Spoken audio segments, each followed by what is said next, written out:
What's up guys? Today I'm doing a video on my Armi San Marco. This is a replica of a Colt 1860 Armi, and this would have been the conversion where it was converted to cartridges. Now if you look up Armi San Marco on Google, you're gonna see a lot of negative reviews. Anything from 9 out of 10 of the pistols made are terrible. If you're lucky to get the one, it's passable.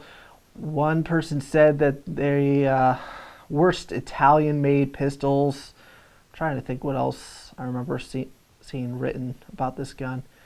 But a lot of places were saying that it's soft metals, prone to failures. And when I got it, I thought I got one of the 9 bad ones. So what was happening was you would cock the hammer back, and if you pushed on it, it would actually go forward, and that's not good. And you had such a hair trigger that you don't even really feel a trigger pull. It just, you rest your finger on it and it fired. So I thought I got one of the bad pistols. I started messing around with it and I realized, so if I push forward on the trigger, the hammer actually locks into place positively. And the more I messed with it, I realized how reliable that was. I just pushed hard on the trigger forward and the hammer would not slip. So I thought, well, that's probably a trigger spring or something's binding in there. And I took the gun apart. I took the spring out and I found this chunk of metal that had no business being in there. And out of curiosity, I'm like, I wonder.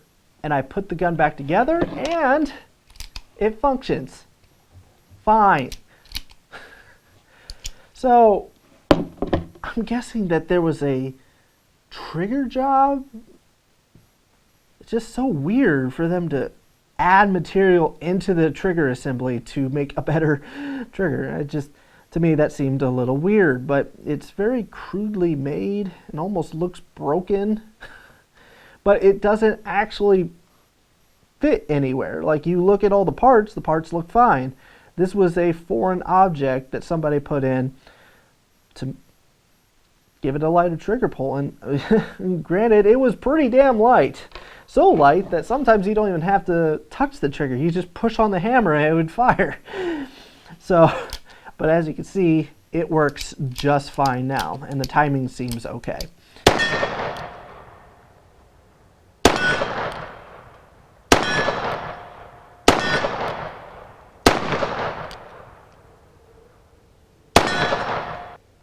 if I can do any better.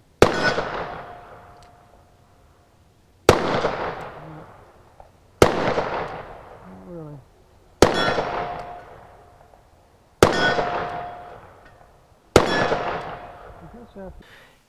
And do you hear the difference? It's so positive, such a solid pistol versus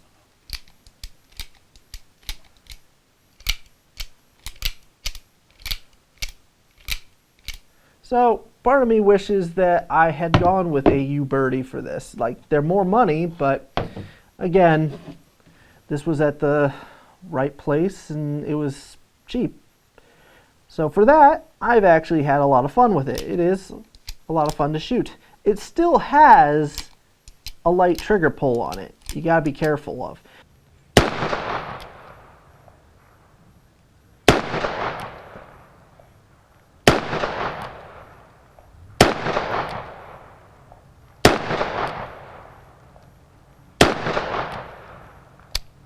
It has a scary light trigger. But with that wedge, it was even lighter than this. And a little advice, if you're left-handed, the trigger is actually more towards the left, and just your natural grip going into that trigger guard can pull the trigger with it being that light. So if you ever do come across one of these and you're left-handed, it's something to keep in mind. Another weird thing about this gun is ejection. So you put it at half cock, that allows the cylinder to rotate freely. You open up the loading gate, and I'm used to guns like the Ruger Vaquero. So you line it up almost in the middle of that loading gate area. On this gun, you want the hole lined up almost at the top right here, so that that ejection rod will actually go through. To me, it was so uncomfortable. Like, I want it to be right here, but as you can see, it doesn't go in. Put it at half cock so that the cylinder turns. Open up the loading gate. My natural place to put these cartridges, well, if the camera would actually focus on what I want it to, I wanted to put it in the middle of this loading area, which does not line up with the ejection. You actually have to turn it and have this cartridge at the top, and then it comes out. For me, it's a little bit awkward.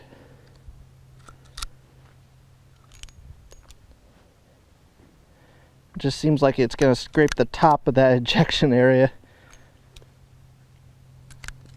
It's all learning curve.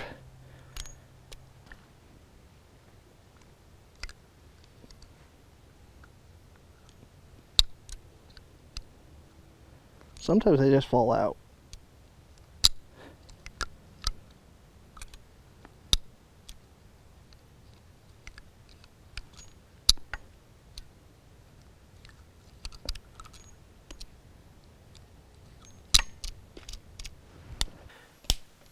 One thing I really like about these pistols is how they come apart. Now, like if you look at a Ruger New Vaquero, you have to take the cylinder out and then the barrel stays in the actual receiver. This gun has a wedge, and you push down, and let's see if I can do this. Wish I had one of those brass punches. I guess I can use this shell casing. I say I like this feature, and then it's tricky. So once you get that wedge loose, you pull it out. The barrel comes off the gun. And then you just put the gun at half cock, pull out your cylinder. Makes it really easy to clean. And putting it back together is significantly easier. See? And it's back together. It's a fun gun to shoot, and one of the big reasons I bought this gun was I love shooting my black powder pistol. This thing is so much fun to shoot, but a pain in the ass to clean. It's one of those guns that it has to be a perfect weather day for me to even consider taking it out. Because I know I'm going to be spending hours taking every part of this gun apart and scrubbing it. Otherwise, black powder will rust it pretty damn quick. With this gun, it has all the feel of the black powder, but you can shoot light load 38 specials through it. A lot easier to clean. I haven't actually cleaned this from the range yet, and I don't have to worry about it rusting immediately.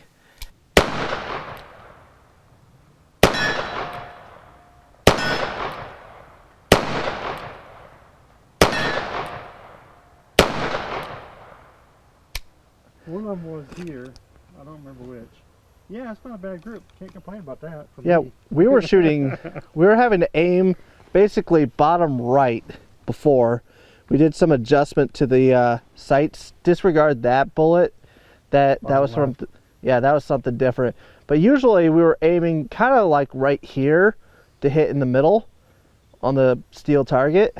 Now you were aiming dead on, weren't you? Yeah. So it's still high and a little bit to the left, but that's not bad. No. And I'd say that's a pretty decent group. All 6 on paper, just very high. For me.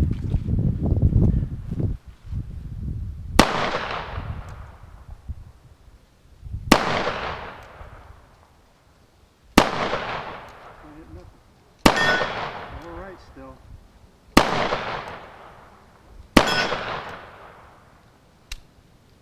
I think it looks cool. I love shooting this type of gun, even though I still say revolvers don't feel fantastic in my hands. They're fun to shoot. And if you're looking for a plinker, yeah, I would tell you to spend a little bit more and go with a Uberti. But if you're dead set on getting one of these, they're fun.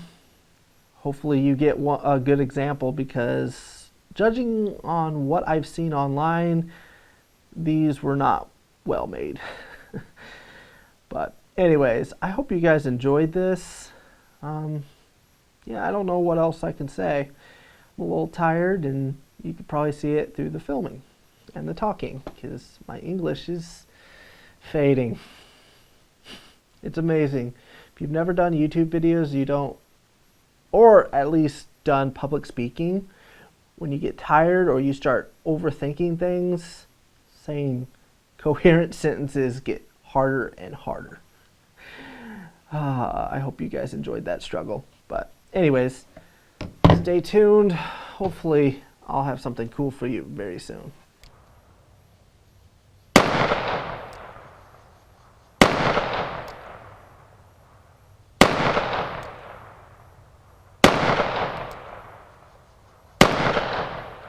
That one.